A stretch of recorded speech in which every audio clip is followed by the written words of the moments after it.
Carol.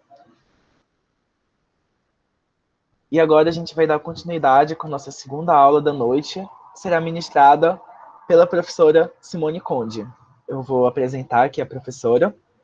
A professora Simone é pós-doutora em Ciências do Ensino Superior em Saúde pela Unifesp, mestra e doutora na área de Biologia dos Agentes Infecciosos e Parasitários pela UFPA, professora associada da Faculdade de Medicina da UFPA e médica do Complexo Hospitalar da UFPA, professora orientadora da Aliás Pará.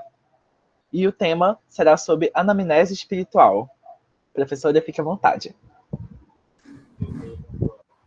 Oi, Ian, muito obrigada pela essa gentileza da apresentação, dizer que eu estou muito, muito feliz, né, em especial depois de ter ouvido essa belíssima apresentação do professor Arteiro, né, numa comunhão de assuntos que estão além do que normalmente no dia a dia a gente discute, e o quanto isso é importante na nossa prática clínica, e o quanto que os estudos mostram que isso, todo o profissional da saúde, essa questão da interseção da sua vida com a espiritualidade, com a religiosidade, é importante no seu próprio viver, mas pela dificuldade de treinamento, pela dificuldade de formação, isso nós não o colocamos como também uma ferramenta da atenção à saúde. Então, assim, essas conversas, elas são muito importantes para que cada vez mais a gente consiga regimentar uma quantidade de pessoas, de pensamentos, entendendo que a saúde é um todo, né? Não somos mais só um corpo, ou um corpo e uma mente, nós somos muito mais do que isso. Então, hoje está sendo um início de um ciclo de palestra, e que já começou muito bom, muito feliz, com essa excelente apresentação do professor Arteiro. Nós vamos falar um pouco de alguma ferramenta que nós podemos utilizar no contexto da atenção à saúde, né?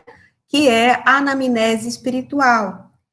E a anamnese talvez seja, todos os cursos de saúde, aquela entrevista em que nós fazemos para atender o nosso cliente, para atender o nosso usuário, para atender a pessoa ou o coletivo que nós estamos sendo formadas ou já formadas em fazer.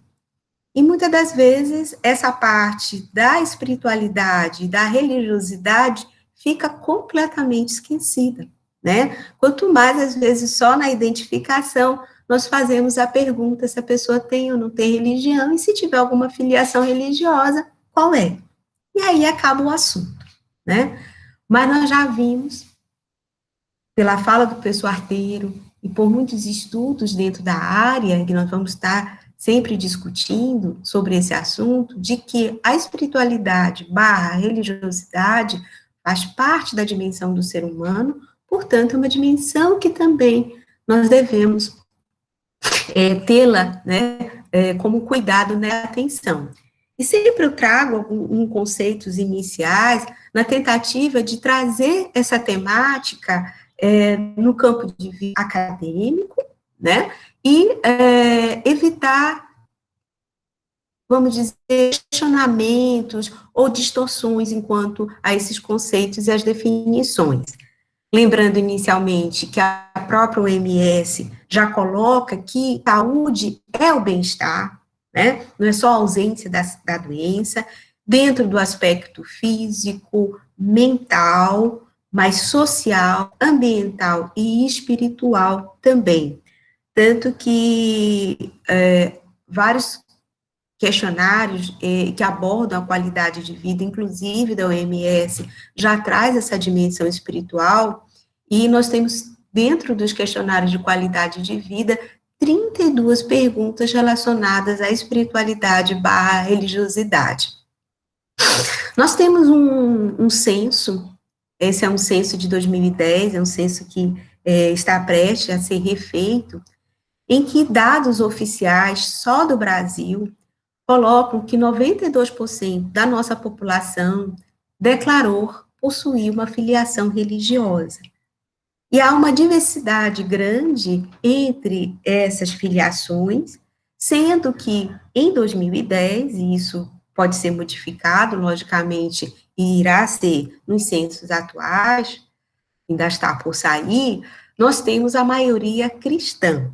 Entre os cristãos, nós temos 65% católico, né, 22% evangélico, 2% espírita, e nós temos também as nossas religiões afrodescendentes, como a Umbanda e o Candomblé, fazendo parte desse contexto. Ora, se nós temos uma população que mais de 90% diz ter uma religião, né, o que isso tem de importância? Que mensagem é essa em relação ao conteúdo de saúde como um todo? E academicamente, assim como o professor Arteiro nos traz uma definição acadêmica da prece, né? É interessante que nós tenhamos isso dentro do aspecto da religiosidade e da espiritualidade. Na religião, considerando o sistema de crenças e práticas observadas por uma comunidade, apoiadas por um ritual que reconhece, idolatra e aproxima-se com o sagrado, com o divino, em geral, vai nortear um código de conduta moral e pode ser praticado de modo individual ou mesmo institucional.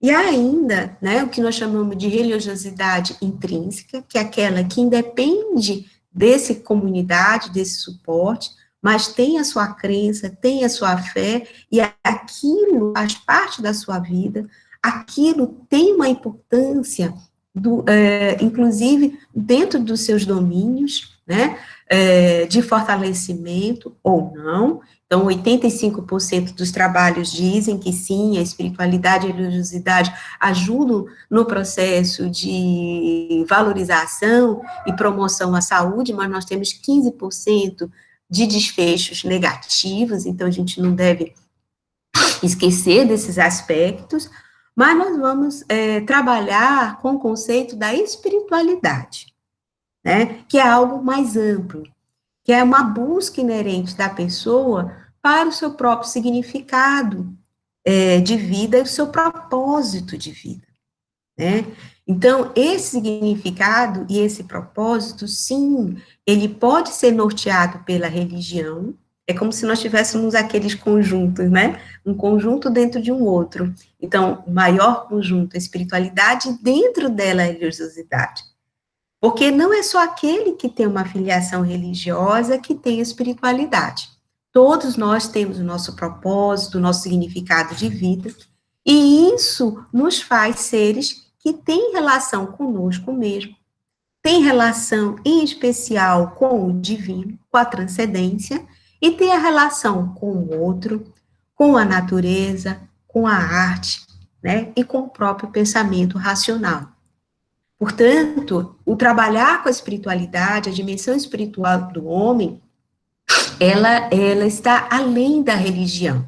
E mesmo aqueles 8% da população geral que não tem filiação religiosa, seja agnóstico, seja ateu, tem espiritualidade.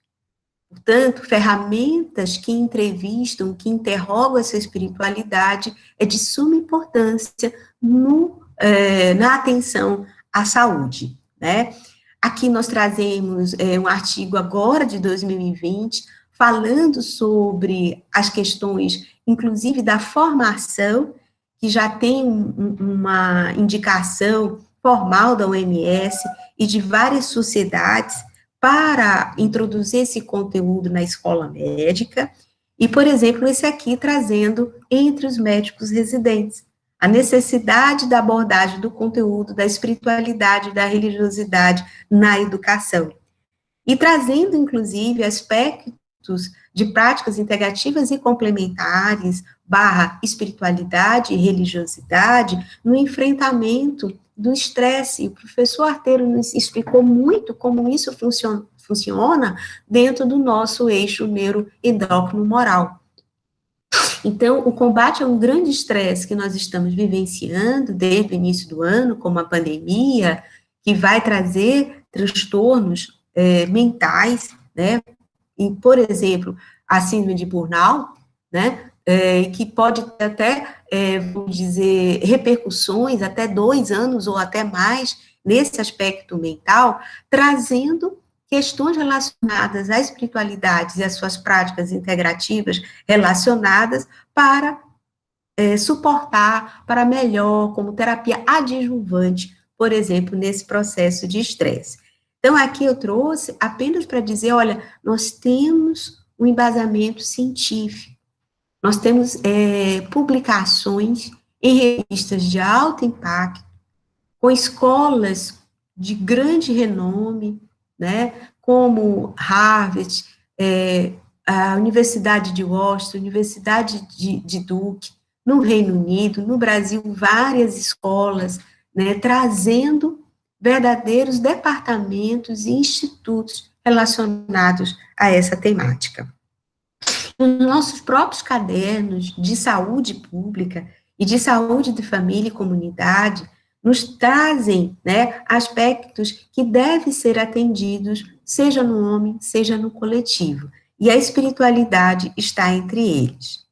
Então, nós somos de uma região amazônica, que tem uma riqueza imensa, uma riqueza natural, né, que às vezes na nossa janela das nossas casas, a gente pode estar vendo um pôr do sol, pode estar vendo um chegar de chuva aí, trazendo esse arco-íris maravilhoso, isso tudo num só dia, né, dizendo, olha, nós temos uma força, nós temos uma potência, e nós temos um povo também que é religioso.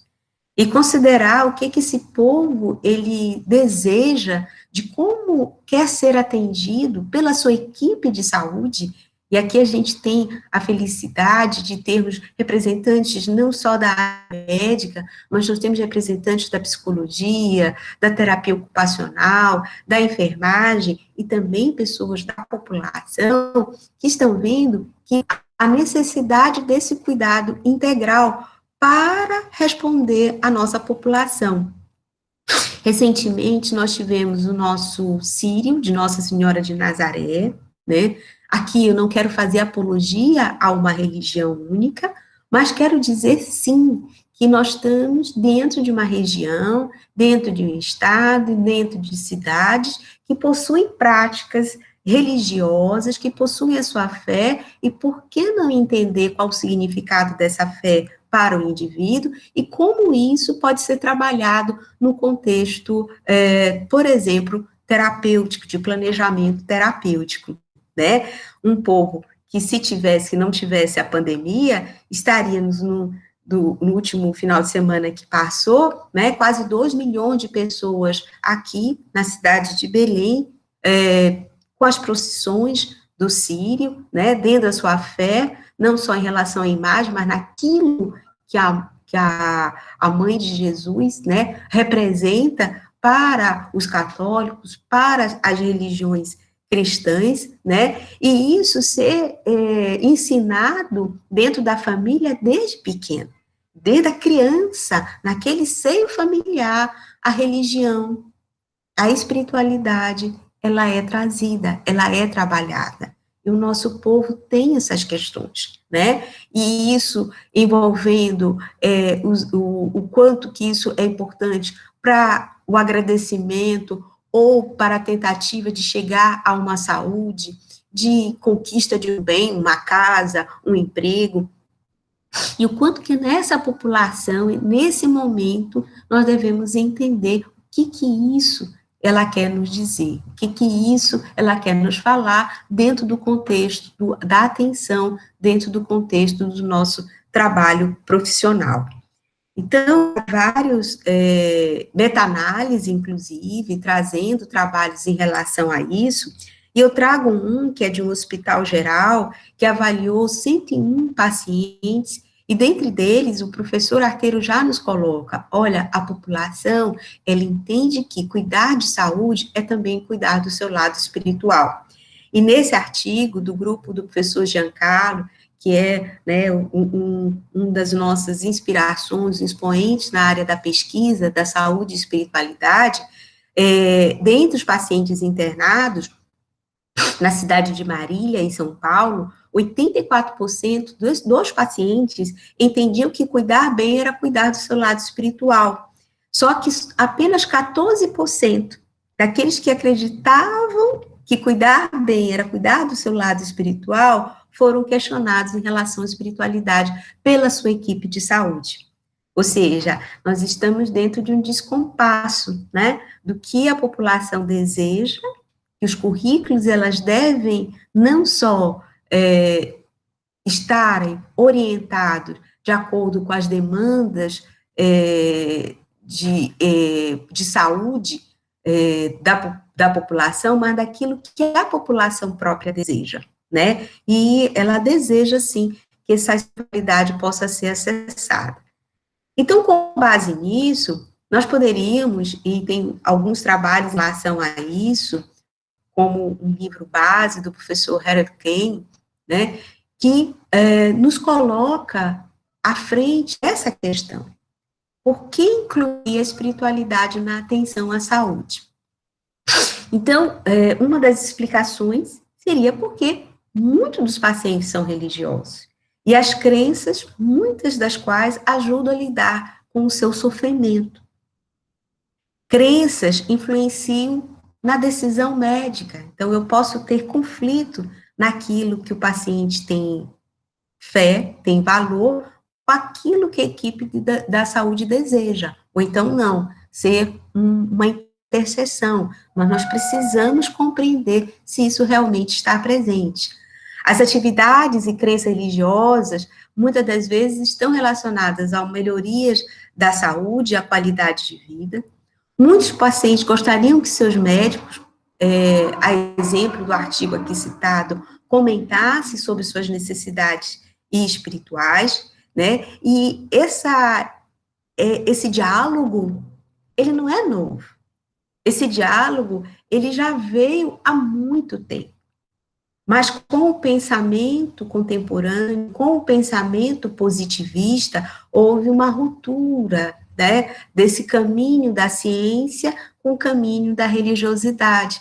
E a partir de tal modo em que falar de religião dentro da academia já não era mais permitido. E hoje nós estamos nesse reencontro necessário para que você entenda a natureza global do homem. Então, tornar-se familiar com a crença dos seus pacientes e como eles encaram as medidas de tratamento médico é uma das propostas de incluir a espiritualidade na atenção. Entender o papel que a religião tem em lidar com as doenças ou durante períodos de estresse também é importante. Não só a religião, mas a espiritualidade.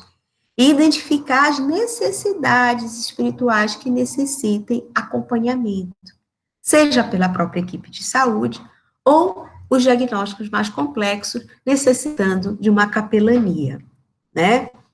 E aí pode vir uma outra pergunta. Ora, se eu entendo que a população, ela tem uma crença, ela tem uma fé, se eu entendo que há uma importância grande de incluir isso no contexto, tá? De pelo menos entender como isso está sendo trabalhado pelo meu paciente, pela minha coletividade, no contexto de promoção à saúde, terapêuticas ou reabilitação, quando o adoecimento aparece, quando é que eu vou abordar, por exemplo, a espiritualidade de um paciente? Então, nós temos um artigo bem interessante da professora Cristina Purkowski, da Universidade de Washington, que tem um departamento só para as práticas integrativas e o estudo da espiritualidade e religiosidade dentro do NIH, dentro de Washington, e que, entre orientações, tem a de quando toda vez você vai tomar uma história inicial como parte da avaliação de um paciente, de um novo paciente. Seja ele no ambiente hospitalar, de internação, seja ele, por exemplo, no ambiente ambulatorial. Também a anamnese espiritual, ela deve ser obtida através dos pacientes que estão internando, por exemplo, numa casa de repouso ou institutos preparados para pacientes com problemas crônicos, né? Quando na visita, por exemplo, domiciliar, né, mesmo em uma pessoa saudável, ou em qualquer época em que as decisões médicas, elas têm que estar compatíveis com o desejo do paciente. E isso, gente, na prática clínica, nós vemos muito, né, quando nós estamos dentro dos cuidados paliativos, tá?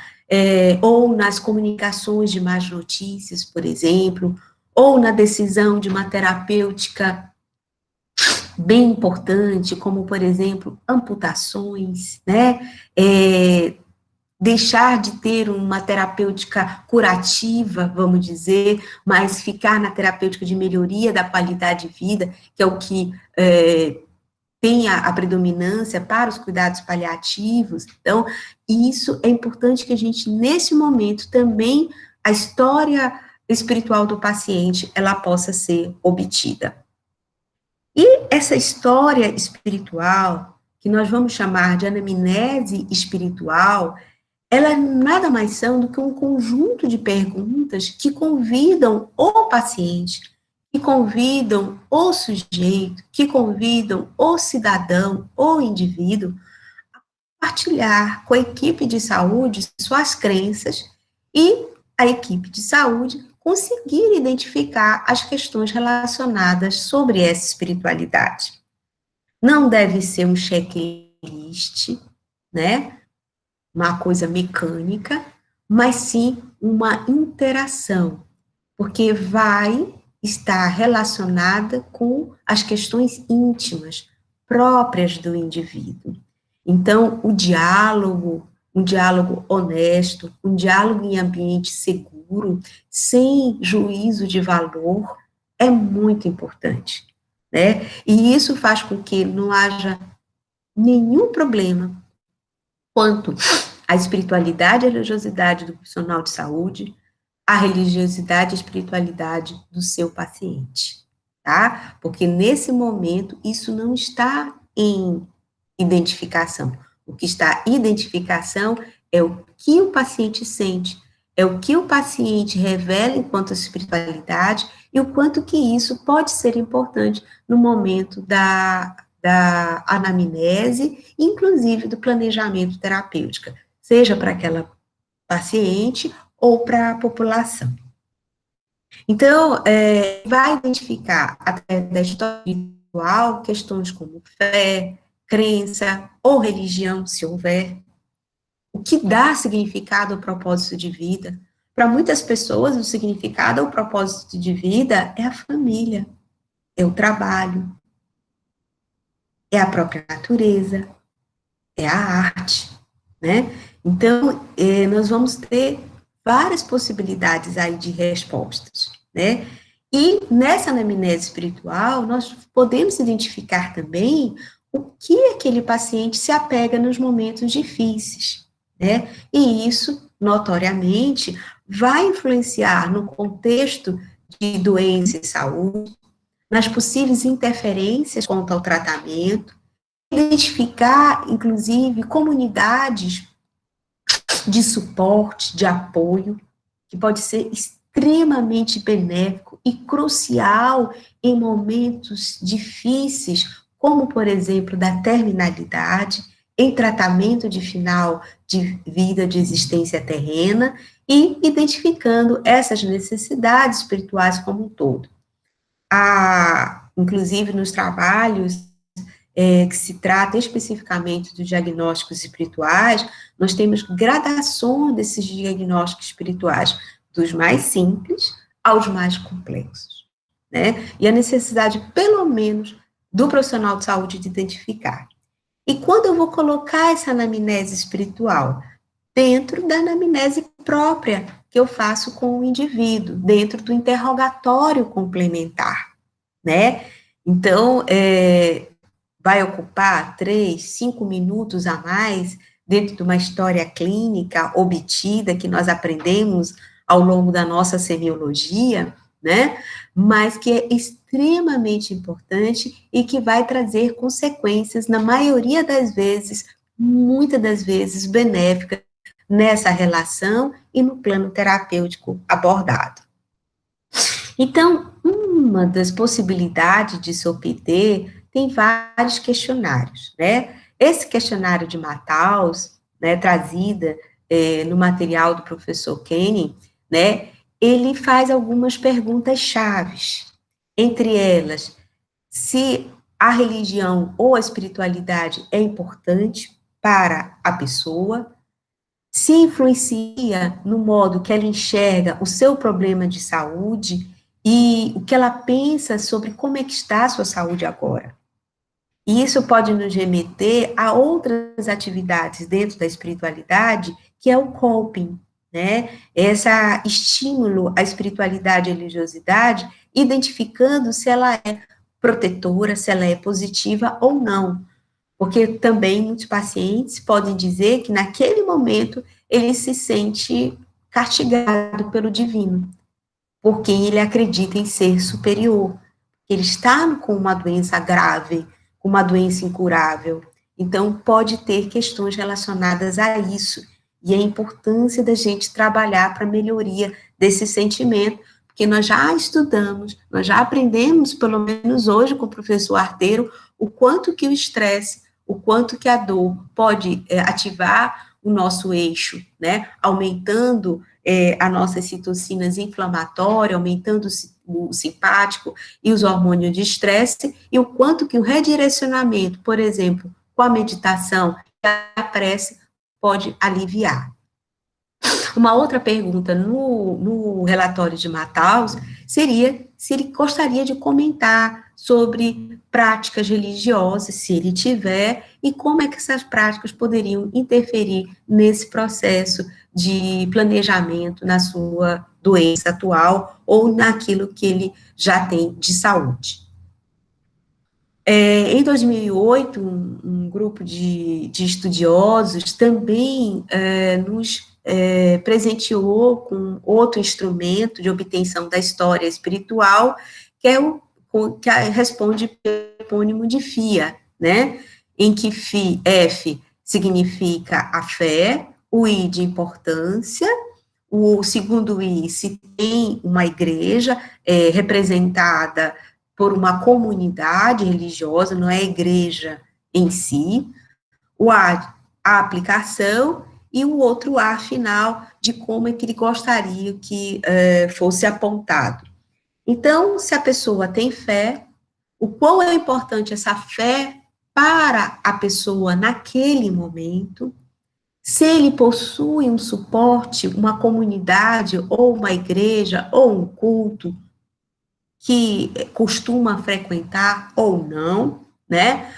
Como ele avalia sua religião ou crença num momento de aplicação dentro da sua saúde, se ele gostaria, por exemplo, que houvesse oração intercessória, que houvesse a visita liberada do seu pastor, do seu padre, do seu orientador espiritual, né? E como poderíamos comentar, pedir para que ele comentasse sobre as suas necessidades espirituais. Então, também é uma forma de obtenção. Essa aqui é uma outra forma de questionário de obtenção de história espiritual, da CEPI, né, em que, a semelhança das demais, também questiona sobre se a sua crença sobre a sua espiritualidade. Por isso que é importante o profissional de saúde saber o que é espiritualidade. Então, olha, é o propósito. Você tem religião? Não, você tem um propósito? Você tem um significado de vida? O que é importante na tua vida? A minha família. Ótimo, né? O que essa fé, essa importância tem sido para você em outras épocas? Então, nesse questionário, ele não só remete aos problemas atuais, ele remete, inclusive, a todo o histórico do paciente. Se ele tem alguém para conversar sobre os assuntos religiosos, que em outros questionários é a comunidade, é o suporte religioso. E se ele gostaria de explorar esses assuntos com alguém da equipe. Então, isso nos faz remeter também que cuidar da saúde é ter também uma equipe profissional, é estar com psicólogo, é estar com assistente social, com o médico, com o enfermeiro, com o fisioterapeuta, e todos afinados nas suas expertises, mas tendo como foco o interesse que o paciente, tá? E a espiritualidade, ele pode sim ter esse aspecto, tá? Uma outra forma de levantamento da história espiritual é o questionário Hope, né? Em que era representado pela Hope France, sobre fontes de esperança, se há uma organização religiosa, se a pessoa possui práticas espirituais relacionadas à religião ou não, né? E quais os efeitos dessa prática dentro do seu próprio tratamento, né? Em relação a fontes de esperança, é até uma pergunta bem interessante. Talvez seja melhor isso do que relacionada a você tem religião, você tem espiritualidade. Então, você tem esperança em alguma coisa? Você tem crença em alguma coisa, né? Pergunta-se quais são as suas fontes de esperança? O que te traz conforto? O que te traz paz? A que você se apega nos momentos difíceis? O que lhe dá apoio e faz você melhorar, andar para frente, receber estímulo? Então, é bem interessante esse questionário e as formas como ele te traz as perguntas, né? Se considera uma pessoa religiosa, tem uma filiação religiosa, se essa religiosidade traz um suporte, né? Se há alguma crença ou uma espiritualidade que ele independe da religião que é afiliado, como ele vê Deus, qual é a sua relação com ele, seja Deus, seja o divino, seja o nirvana, né? Seja quem ele possa denominar, né? Que aspectos da espiritualidade, a religiosidade ajudariam mais? Muitas das vezes é a oração, é a meditação, né? É o estudo em grupo, são as práticas de altruísmo, de responsabilidade social. Então, existe várias possibilidades de respostas aqui, e nós só vamos obtê-las se nós perguntarmos. Nós só vamos nos familiarizar com aquilo do paciente se a gente perguntar. E essa pergunta, vou relatar mais uma vez, ela não pode ser um checklist, de maneira nenhuma. Ela deve ser uma conversa, né? E não é uma conversa muito longa nessa obtenção. O que nós estamos utilizando dentro dos nossos internatos, em especial o internato, da Clínica Médica 2 e na residência de Clínica Médica, mais especificamente dentro da enfermaria, é a história espiritual do paciente, proposta pela própria professora Cristine Bukowski, né, e atualizada por Homer, em 2013, que traz o epônimo Pondifica, em que F representa, sim, fé e crença, o I, a importância, o C de comunidade e o A de ação. Então, nesse instrumento, né, de fé, então você pode perguntar para o paciente se ele se considera uma pessoa espiritual, religiosa. Ele pode dizer, doutor, o que é uma pessoa espiritualizada? Ora, é aquele que sabe o sentido da sua vida, tem um propósito de vida. O Senhor tem um sentido, tem um propósito de vida? O Senhor tem alguma religião, alguma fé, né? E ele pode dizer não, né? E quando ele dizer não, o profissional pode lhe dizer o que dá sentido na sua vida. E foi aquilo que eu falei anteriormente. A família, o trabalho, né? A natureza. Tem pessoas que amam a natureza, mas não tem uma religião. Trabalho pelo bem de todos e trabalho pelo bem da natureza, não tem religião. Ótimo. Nós não estamos aqui para classificar, nós não estamos aqui para fazer juízos de valor e nem para emprestar as nossas crenças. Nós estamos para ouvir o nosso paciente, né? E a partir do momento que ele me disser qual é o seu sentido, o seu propósito de vida, qual é a sua fé e qual é a sua religião, se ele tiver, e aí eu passo a segunda etapa. E isso é importante dentro desse processo, dentro desse adoecimento, né, que ele traz aqui. Sim, é importante por esse ou aquele valor. Então, não, isso nesse momento eu não estou pensando nisso, não. Isso não vai, eu acho que não vai me beneficiar. Pronto, pode terminar aí, né? Ou, se houver oportunidade, eu passo para a terceira etapa, né? Se isso é importante dentro da sua vida, né? Você já tem um grupo que é acostumado à prática de alguma atividade religiosa, tem um grupo de estudo, você tem um orientador espiritual, e o paciente vai te comentar. E nesse momento que eu estou lhe atendendo, nesse momento que nós vamos fazer todo o planejamento de tratamento, o senhor gostaria que nós incluíssemos, ou seja, o A de ação, o senhor gostaria que nós incluíssemos essa sua fé, essa sua espiritualidade? Sim, doutora. Tem um paciente que está lá na nossa enfermaria, que ele diz, doutora, eu gostaria que todo dia nós lêssemos um salmo. E olha, está sendo muito legal. Todo dia tem um salmo lá, né? Então, hoje o salmo mais ou menos dizer assim, não vou me lembrar na íntegra dele, mas se você acredita em Jesus, ele lhe protege e protege a sua família. Gente, isso dá uma paz, isso dá, assim, bem-estar naquele momento de atenção à saúde.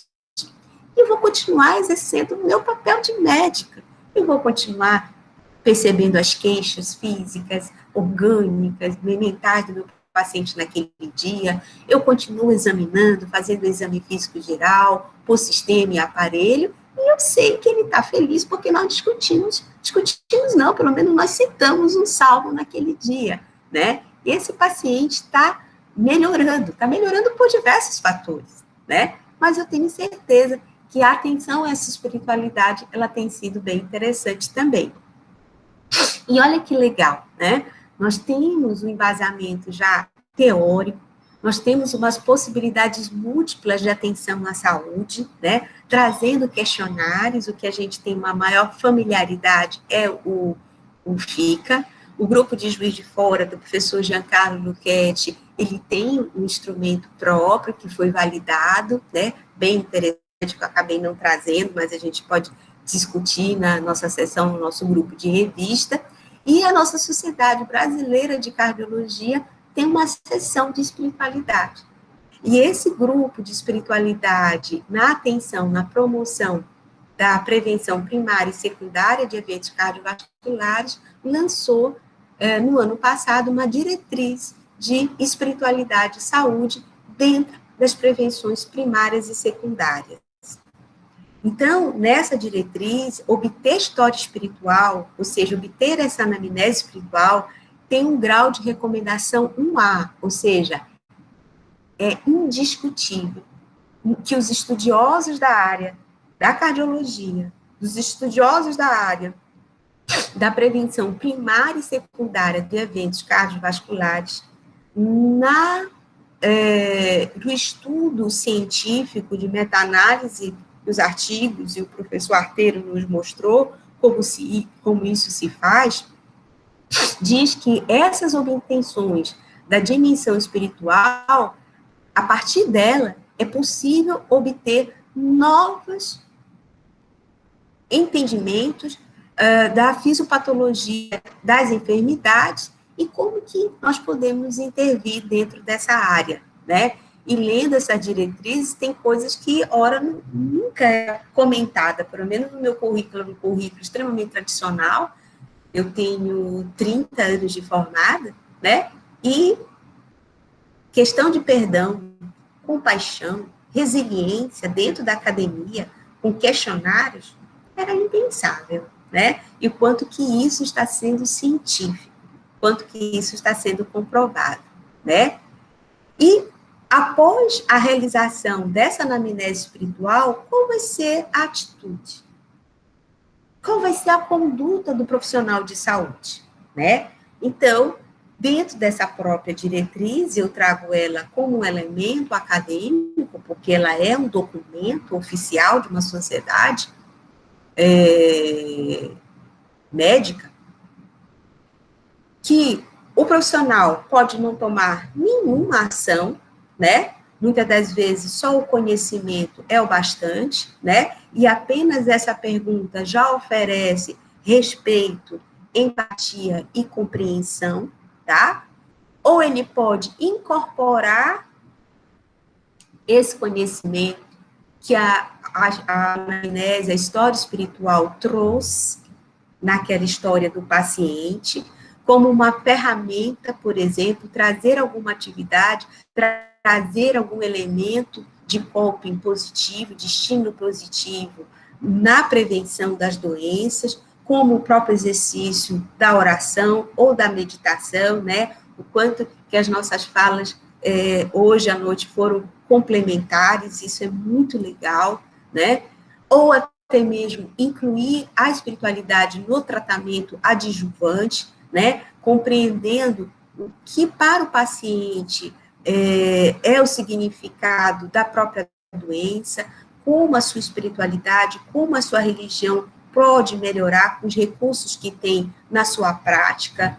Então, a música, a oração, as palestras, a leitura edificante, o salmo desse nosso paciente que a gente citou, né? A música, tem pacientes que cantam na igreja, né? E esse estímulo à música, ao seu canto, ajuda, sem dúvida nenhuma, nessa promoção do bem-estar, que a gente sabe na ativação desse eixo neuroendócrino moral, né? E muitas das vezes pode até modificar o plano terapêutico. Muitas das vezes há crenças que podem conflitar com aquilo que é o desejo do paciente, da equipe, melhor dizendo. E que nós temos que entender, e há uma jurisprudência em relação a isso, a autonomia. Eu posso não querer receber uma transfusão de sangue, porque a minha crença não permite isso, né? E eu assumo, enquanto uma pessoa consciente, orientada, assumo como autonomia isto. Então, é interessante, né, que essas questões, elas são de suma importância, né, em especial naqueles momentos cruciais, naqueles momentos em que intervenções maiores, intervenções de finais de vida, de cuidados paliativos, essas questões espirituais assumem, né, olha, não me levem para a UTI.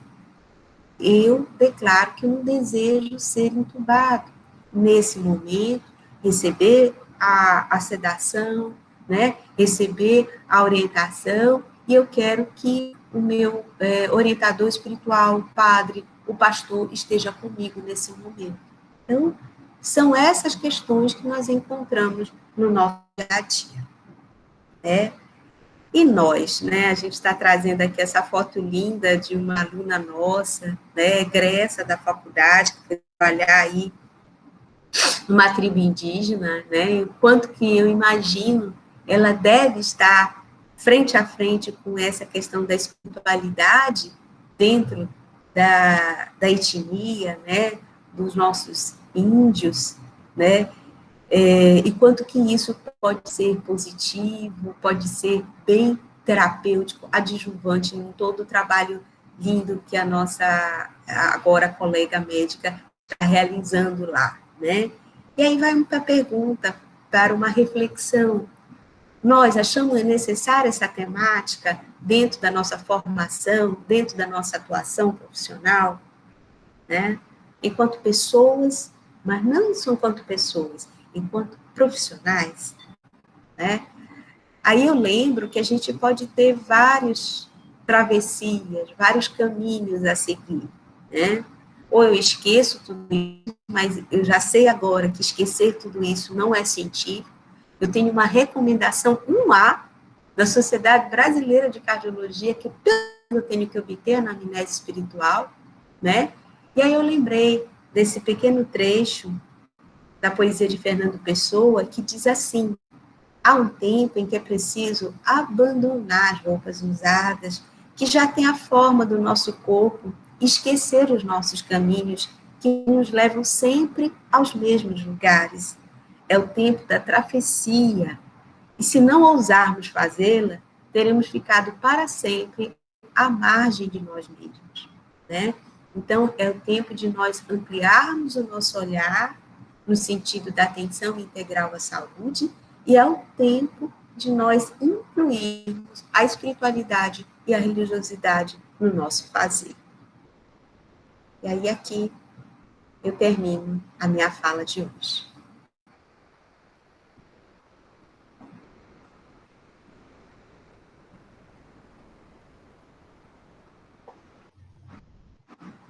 Muito obrigado, professora Simone, pela aula maravilhosa. A gente tem 2 perguntas aqui no chat. A senhora quer que eu leia ou a senhora prefere ler?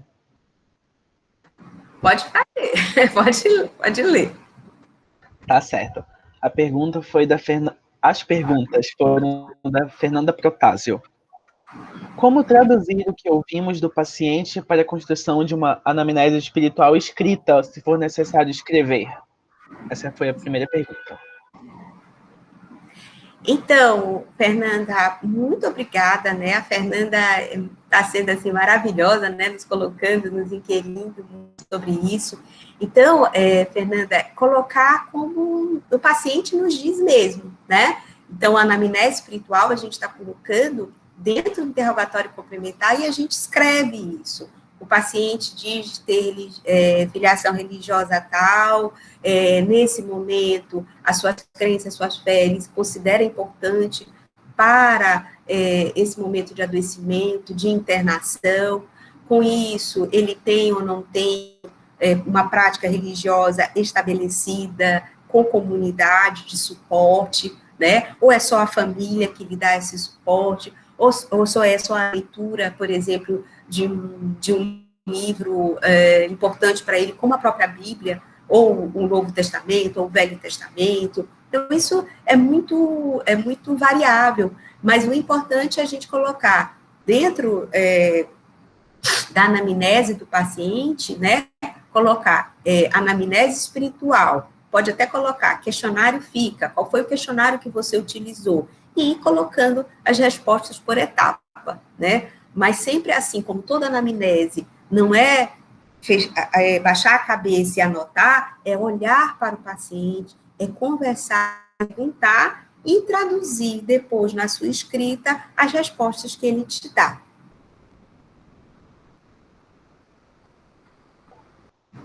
Muito obrigado, professora.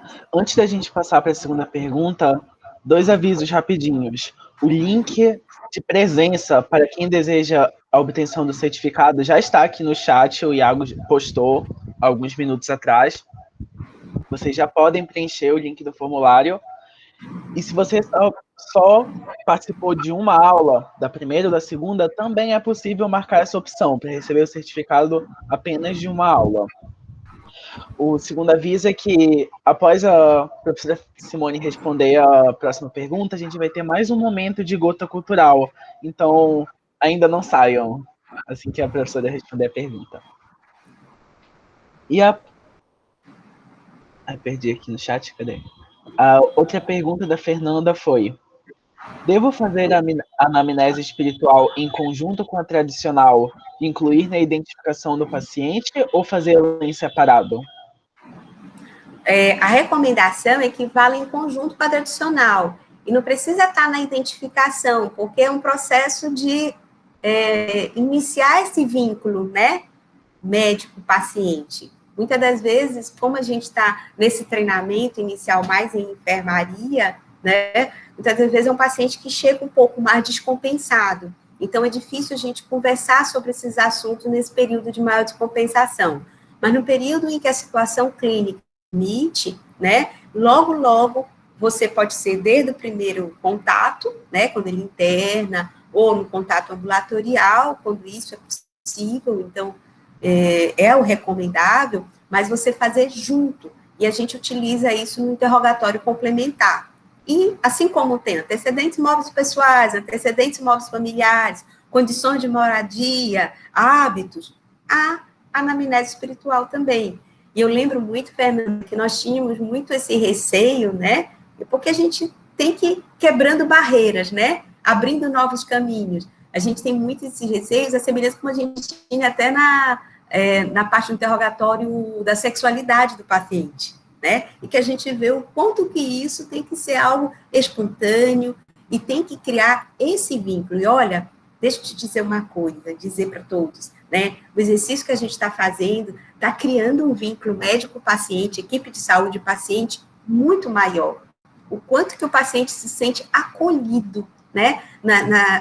No seu sentimento, nas suas questões pessoais, quando a gente pergunta sobre a ciência, sobre a espiritualidade dele.